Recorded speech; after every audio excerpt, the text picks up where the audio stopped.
5.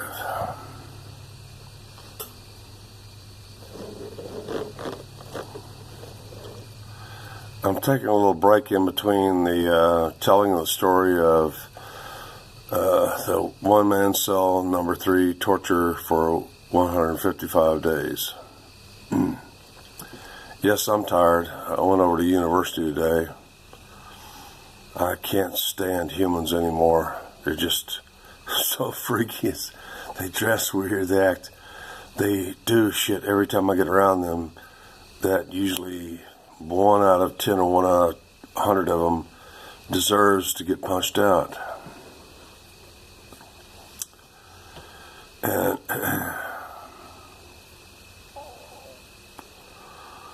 what I want to talk about right now for just a couple of minutes is regrets. Do you have regrets? I have a few regrets, but they're very few.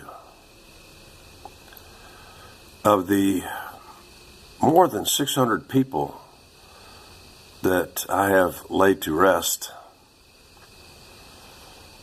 I have no regrets because they were always trying to kill me or somebody else, so fuck them. 0 regrets. I only remember a few dozen out of 600. But other occasions, especially when I was young, let me give you an excellent example of how I hurt somebody's feelings, and I regret it to this day. I still remember it. In Belmont, California, I grew up with a very cool family, the McMahons. And just wonderful people.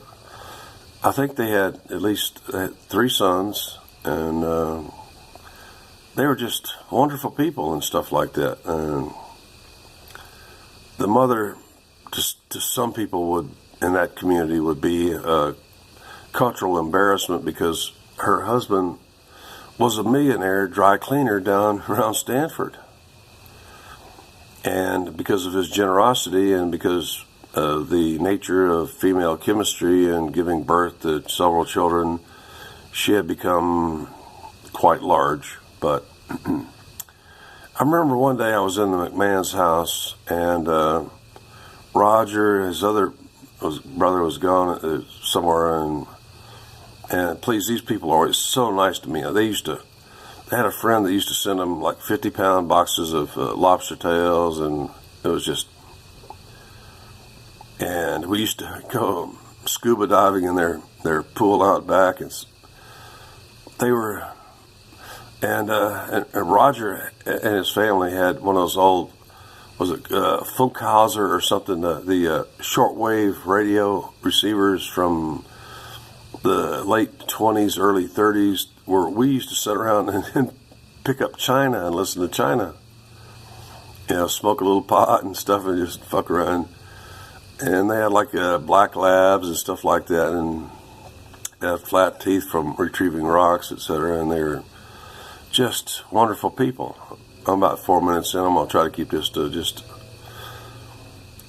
This is the kind of stuff that I have regrets about in my life. One day, I was during a kind of a break in the movement in the house.